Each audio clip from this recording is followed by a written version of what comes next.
अस्सलामुअलैकुम class 9th chapter number 15 का first theorem है, जबकि लेक्चर नंबर आपका है 25। In a right angled triangle the square of the length of hypotenuse is equal to the sum of the squares of lengths of other two sides. यहाँ पर आप figure number 1 देख रहे हैं, इसमें राइट एंगल ट्राइंगल बनी हुई है ABC, जबकि C के ऊपर राइट एंगल है। और ये आप पहले भी 8th ग्रेड में आपको पता चल चुका होगा कि जब किसी लेंथ की मेजरमेंट हमने लेनी हो और हमें मेजरमेंट ना दी गई हो तो हम ऑपोजिट वर्टेक्स का नेम ही उस लेंथ को या उस साइड को देते हैं और वो स्मॉल लेटर से शो करते हैं। यानी स्मॉल लेटर जो है ये शो कर रहा है कि BC की लेंथ A है। तो गिवन में आपके पास राइट एंगल ट्राइंगल है। इन ट्राइंगल ABC सबसे पहले इसका राइट एंगल डिक्लेयर करेंगे। Measurement angle C is equal to 90 degree. और क्या है, length of measurement AB is equal to C measurement BC, यानी length of side BC is equal to A and length of measurement AC is equal to B given है। अब proof क्या करना है, the square of the length of the hypotenuse. अब right angle की opposite side hypotenuse है, यहाँ पे हमारे पास हाइपोटेनस की लेंथ है C। तो प्रूफ हमने क्या करना है, C square is equal to the sum of, sum के लिए प्लस का sign, the sum of squares of other two sides, the length of other two sides. तो दूसरी दो साइड्स हैं A और B, तो C square is equal to A square plus B square. ये तो हमने करना है प्रूफ। अब आते हैं कंस्ट्रक्शन की तरफ। कंस्ट्रक्शन में हम सबसे पहले C से परपेंडिकुलर गिराएंगे AB पर, जिसको हम नाम देंगे CD। C से AB पर परपेंडिकुलर गिराया CD from C comma draw, मैं सिम्बॉलिकली लिखूँगी CD परपेंडिकुलर टू AB। अब जब आपने परपेंडिकुलर AB पर गिराया तो यहाँ पर राइट एंगल यहाँ पे भी बनेगा और इस साइड पे भी राइट एंगल होगा। अब इसको भी मेजरमेंट का क्योंकि ताल्लुक है, इस थ्योरम का ताल्लुक मेजरमेंट से है, तो इसको भी CD को हम मेजरमेंट को देंगे, मेजरमेंट CD लेट कर लेते हैं। Let measurement CD is equal to H, measurement AD is equal to X and measurement BD is equal to Y। मैंने खुद से इनको लेंथ जो थी हमारे पास नहीं थी, इनको खुद से न्यू नेम ले दिए। तो यहाँ पर भी लिख देते हैं मेजरमेंट CD, यानी CD की लेंथ जो है ये एज, AD इसको X और BD Y। ये हमें इसलिए करना पड़ा क्योंकि पहले ये पूरी लेंथ AC जो थी वो C के इक्वल थी, ऑपोजिट लेटर C था, वर्टेक्स C था, तो लेंथ को हमने C का नाम लिया था, C मेजरमेंट कहा था। अब जब इसको D के साथ CD जब परपेंडिकुलर गिराया तो ये दो हिस्सों में डिवाइड हो गई, तो इसलिए इस हिस्से की लेंथ हमने X फर्ज कर ली और इसकी Y फर्ज कर ली। अब आते हैं प्रूफ की तरफ। प्रूफ में सबसे पहले सिमिलैरिटी ऑफ टू ट्राइंगल्स के लिए ये आप देख रहे होंगे, यहाँ पे फिगर नंबर 1 के मैंने दो हिस्से किए हैं, यहाँ पर दो ट्राइंगल्स बन गई हैं। अब इनमें से एक ट्राइंगल जब हमने इस तरीके से लेनी है कि जो CD परपेंडिकुलर है ये एज अ परपेंडिकुलर ही यूज़ हो और AD जो है ये इसकी बेस होगी।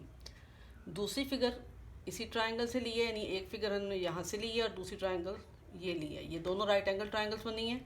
इस राइट एंगल ट्राइंगल में से जो BD है उसको एज अ एल्टीट्यूड लिया है और CD को एज अ बेस लिया है। यानी आपने CD को एक दफ़ा एल्टीट्यूड के तौर पे यूज़ करना है, हाइट के तौर पे, और एक मरतबा बेस के तौर पे यूज़ करना है।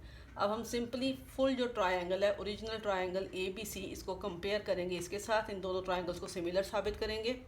तो इन सिमिलैरिटी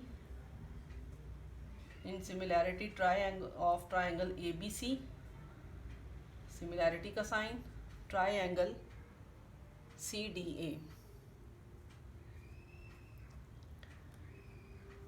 अब देखें तो इनमें एंगल D, इसमें फुल ट्राइंगल जो है, जो ओरिजिनल ट्राइंगल है उसमें एंगल C 90 डिग्री का है। Angle C is congruent to triangle CDA में एंगल D के इक्वल है ये। Each is a right angle, each is of 90 degree. एक गिवन था, यानी एंगल C ऑलरेडी हमें पता था, एक की रीज़न है गिवन, और जबकि दूसरी रीज़न हमारे पास D जो थी, एंगल D हमने खुद परपेंडिकुलर गिराया था, तो ये कंस्ट्रक्शन थी। ये दो रीजंस थी हमारे पास इनको, each is a right angle. उसके बाद अगर देखा जाए तो ये शेप अगर आप देखें, अगर मैं इसको उठा के इसके ऊपर रखूं, नहीं रखना चाहूँ, तो असल में ओरिजिनल ये इसी ट्राइंगल का एक पार्ट है। इसी ट्राइंगल में से ये ट्राइंगल CDA निकाली गई है, तो असल में एंगल A पर ही वाक़ है। तो angle A is congruent to angle A, इसको कॉमन भी कहेंगे और सेल्फ कॉन्ग्रुएंसी भी कहेंगे, यानी ये एंगल तो खुद ही है, बजाते खुद वही एंगल है, self congruency.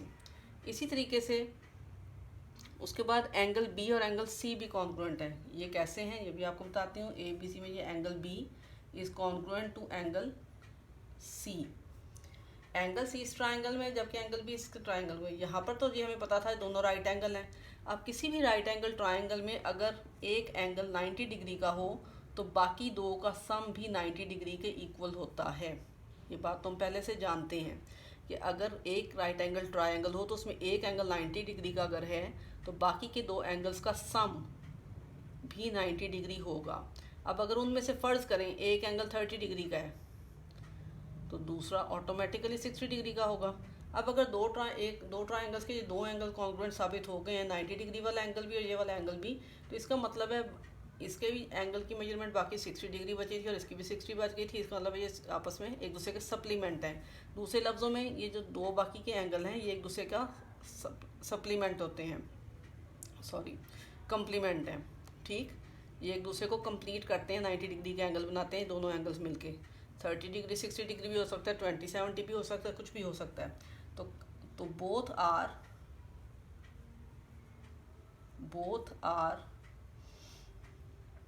complement, both are complement of angle A, यानी एंगल B एंगल C को कंप्लीट करेगा, 90 डिग्री का एंगल बनाएगा, और एंगल C जो है वो एंगल A का कंप्लीमेंट है इस ट्राइंगल में, क्योंकि ये दोनों एंगल ऑलरेडी 90 डिग्री के थे, तो ये दोनों एक दूसरे को कंप्लीमेंट है। इसका मतलब है कि triangle, therefore triangle ABC is similar to triangle CDA, यानी ये कंफर्म हो गया कि इन दोनों की शेप सेम है। पिछले थ्योरी में आपको बता चुकी हूँ कि सिमिलैरिटी का ताल्लुक शेप से होता है, साइज से नहीं होता। अगर शेप इनकी सेम है तो इसका मतलब है इनके साइड्स जो होंगी वो प्रोपोर्शनल होंगी। ठीक है, उनमें प्रोपोर्शनैलिटी होगी। प्रोपोर्शनैलिटी क्या है कि इक्वालिटी ऑफ टू और मोर रेशोज़। अब देखते हैं इसमें, अगर मैं इसमें लेती हूँ B/C, ABC ट्राइंगल में B/C तो इज इक्वल टू होना चाहिए, इसमें बेस ओवर हाइपोटेनस लिया तो इसमें भी बेस ओवर हाइपोटेनस, यानी X/B। ठीक, the sides of similar triangles are proportional,